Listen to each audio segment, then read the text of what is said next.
পাকিস্তানের মধ্যস্থতা কি এই সংঘাত থামাতে পারবে? পাকিস্তান কেন ইরান আমেরিকা আলোচনায় মধ্যস্থতা করছে? পাকিস্তান কি সত্যি নিরপেক্ষ ভূমিকা রাখতে পারবে? পাকিস্তান কি আগে কখনো এমন বড় কূটনৈতিক ভূমিকা পালন করেছে? এই আলোচনায় পাকিস্তান ব্যর্থ হলে কি হতে পারে? আপনারা দেখছেন টিভিএন 24 নিউজ নেটওয়ার্ক। সবশেষ আপডেটে স্বাগত জানাচ্ছি আমি নূর। মধ্যপ্রাচ্যে চলমান ইরান যুদ্ধ দিন দিন আরও জটিল ও বিস্তৃত হয়ে উঠছে। এক মাস ধরে চলা এই সংঘাতে সামরিক অভিযান যেমন তীব্র হচ্ছে, তেমনি কূটনৈতিক উদ্যোগও জোরদার হচ্ছে।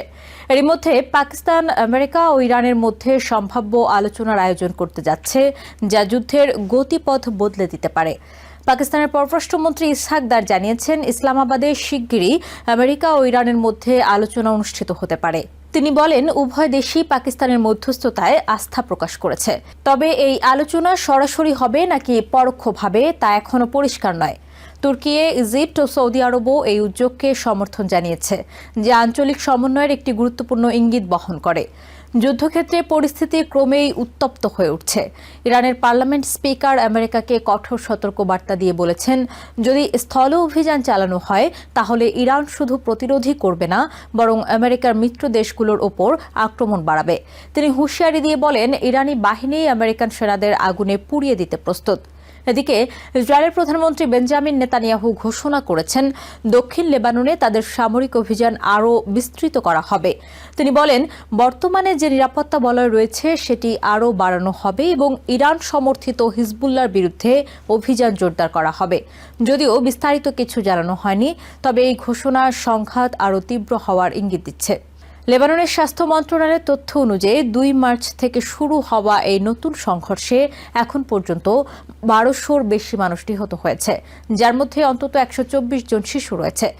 এছাড়া 3500-এরও বেশি মানুষ আহত হয়েছে। সাম্প্রতিক কয়েকদিনে হতাহতের সংখ্যা দ্রুত বেড়েছে, যা পরিস্থিতির ভয়াবহতা তুলে ধরছে। যুদ্ধের প্রভাব সাধারণ মানুষের জীবনেও মারাত্মকভাবে পড়ছে। ইরানে এখন টানা 30 দিন ধরে ইন্টারনেট প্রায় সম্পূর্ণভাবে বন্ধ রয়েছে।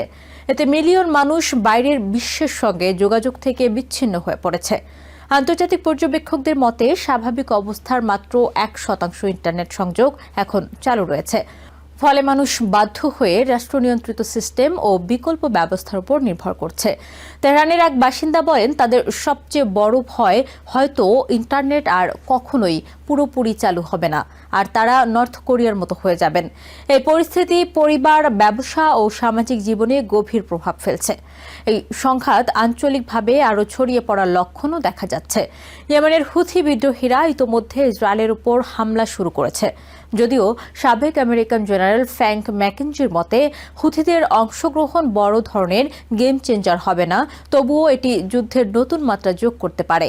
অন্যদিকে কুয়েত, কাতার ও বাহরাইন জানিয়েছে তারা ইরানের ছোড়া ক্ষেপণাস্ত্র ও ড্রোন প্রতিহত করেছে। কুয়েতের সামরিক বাহিনী জানিয়েছে অন্তত 10 জন সদস্য আহত হয়েছে এবং কিছু অবকাঠামো ক্ষতিগ্রস্ত হয়েছে। এসব হামলা প্রমাণ করে যে সংঘাত এখন শুধু কয়েকটি দেশের মধ্যে সীমাবদ্ধ নেই। ধর্মীয় ও সাংস্কৃতিক ক্ষেত্রেও এই যুদ্ধের প্রভাব পড়েছে। জেরুজালেমে পাম সানডের প্রার্থনায় ক্যাথলিক চার্চের শীর্ষ নেতাদের প্রবেশে বাধা দিয়েছে ইসরায়েলি পুলিশ। চার্চ কর্তৃপক্ষ জানিয়েছে, শতাব্দীর মধ্যে এই প্রথম এমন ঘটনা ঘটল যা বিশ্বজুড়ে খ্রিস্টানদের অনুভূতিতে আঘাত এনেছে। এদিকে পোপ লিও চতুর্দশ যুদ্ধের বিরুদ্ধে কঠোর অবস্থান নিয়েছেন। তিনি বলেন, ঈশ্বর শান্তির প্রতীক, তাকে কখনোই যুদ্ধকে ন্যায্যতা দিতে ব্যবহার করা যায় না। তার এই বক্তব্য যুদ্ধবিরোধী বার্তা হিসেবে বিশ্বজুড়ে প্রতিধ্বনিত হচ্ছে। শিক্ষা খাতেও উত্তেজনার প্রভাব পড়েছে।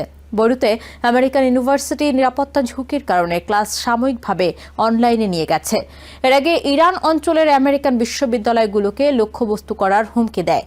আমেরিকার অভ্যন্তরেও রাজনৈতিক বিতর্ক তীব্র হয়েছে। ডেমোক্রেটিক কংগ্রেসম্যান জিম হাইমস অভিযোগ করেছেন, প্রেসিডেন্ট ট্রাম্প ইরানের সঙ্গে আলোচনার বিষয়ে মিথ্যা বলেছেন। তার দাবি, বাজারের অস্থিরতা নিয়ন্ত্রণে আনতেই এই বক্তব্য দেওয়া হয়েছিল। এই যুদ্ধের অর্থনৈতিক প্রভাবও ব্যাপকভাবে অনুভূত হচ্ছে। তেলের দাম বেড়ে যাওয়ায় বৈশ্বিক বাজারে চাপ তৈরি হয়েছে এবং জ্বালানি সরবরাহ নিয়ে অনিশ্চয়তা বাড়ছে। ইরান যুদ্ধ এখন একটি গুরুত্বপূর্ণ মোড়ে দাঁড়িয়ে আছে। একদিকে সংঘর্ষ ক্রমে বিস্তৃত হচ্ছে, অন্যদিকে কূটনৈতিক সমাধানের চেষ্টা চলছে। পাকিস্তানের মধ্যস্থতায় সম্ভাব্য আলোচনা সফল হলে এই সংঘাতের অবসানের পথ খুলতে পারে। তবে বর্তমান বাস্তবতা বলছে যুদ্ধ এখনও শেষ হওয়ার কাছাকাছি নয়, বরং এটি আরও বড় আকার ধারণ করার ঝুঁকিতে রয়েছে। নিউ ইয়র্ক থেকে সম্প্রচারিত TVN 24 টেলিভিশন বিশ্বজুড়ে বাঙালির কণ্ঠস্বর।